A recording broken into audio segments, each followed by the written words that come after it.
नमस्कार दोस्तों, मेरा नाम है सौरभ नायक और आज हम बात करने वाले हैं भगवद गीता में एक दर्शन है स्थित प्रज्ञ। तो आखिर ये स्थित प्रज्ञ होता क्या है, ये स्थिति क्या है?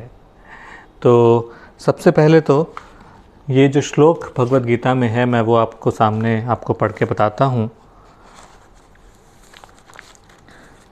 इसके दूसरे अध्याय में अर्जुन पूछते हैं कि स्थित प्रज्ञस्य का भाषा समाधिस्थस्य केशव स्ततधीह किम प्रभाषेत किमासीत व्रजेत किम। मतलब कि हे केशव, मुझे बतलाओ कि समाधिस्थ स्थित प्रज्ञ किसे कहें। उस स्थित प्रज्ञ का बोलना, बैठना और चलना कैसे होता है। ठीक है, सो ये सवाल जो है अर्जुन ने भगवान श्री कृष्ण से पूछा। फिर उसके जवाब में उन्होंने इसकी व्याख्या की कि ये स्थित प्रज्ञ, आखिर ये जो स्थिति है, ये जो दर्शन है स्थित प्रज्ञ, ये होता क्या है। उन्होंने कहा, प्रजहाति यदा कामान सर्वान पार्थ मनोगतान आत्मन्येवात्मना तुष्टः स्थित प्रज्ञस्य दोच्यते। और इसकी व्याख्या आगे और उन्होंने कुछ श्लोक पढ़े और इसकी उन्होंने व्याख्या की। तो जैसा कि भगवद गीता में उन्होंने लिखा है, भगवान कहते हैं, हे पार्थ, जब कोई मनुष्य अपने मन के समस्त काम अर्थात कामनाओं या वासनाओं को छोड़ दे और अपने आप में ही संतुष्ट होकर रहे, तब उसको स्थित प्रज्ञ कहते हैं। दुख में जिसके मन को खेद नहीं होता, सुख में जिसकी आसक्ति नहीं और प्रीति, भय एवं क्रोध जिसके छूट गए हैं, उसको स्थित प्रज्ञ मुनि कहते हैं। सब बातों में जिसका मन निसंग हो गया और यथा प्राप्त शुभ अशुभ का जिसे आनंद या विषाद भी नहीं, जिसकी बुद्धि स्थिर हो गई।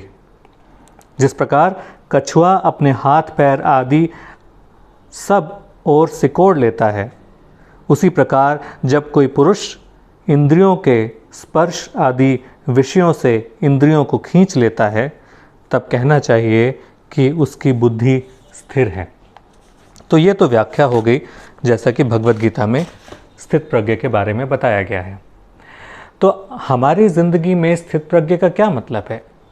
क्या हमें कोई हम काम करना चाहें तो उसके प्रति हमें उसके फल के बारे में नहीं सोचना चाहिए?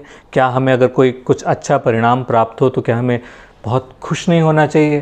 क्या हमारा कुछ अगर हम जैसी अपेक्षा रखते हैं वैसा ना हो तो क्या हमें दुख का अनुभव नहीं होना चाहिए?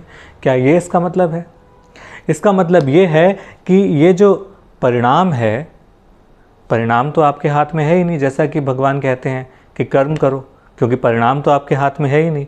जब परिणाम आपके हाथ में है ही नहीं, आपके हाथ में सिर्फ कर्म ही है, तो वो कर्म में ही आप एंजॉय कीजिए ना, उस कर्म को अच्छे से कीजिए। फिर उसका जो फल निकले वो तो आपके हाथ में वैसे भी नहीं है, फिर वो अच्छा हो या बुरा हो, आपको इसमें संतुष्टि होनी चाहिए कि आपने वो कर्म, वो काम अच्छे से निभाया। आपने पूरी मेहनत से आप रेस में दौड़े, फिर अगर आप पहले आए या अंतिम आए, वो आपके मन में वैसे भी नहीं है।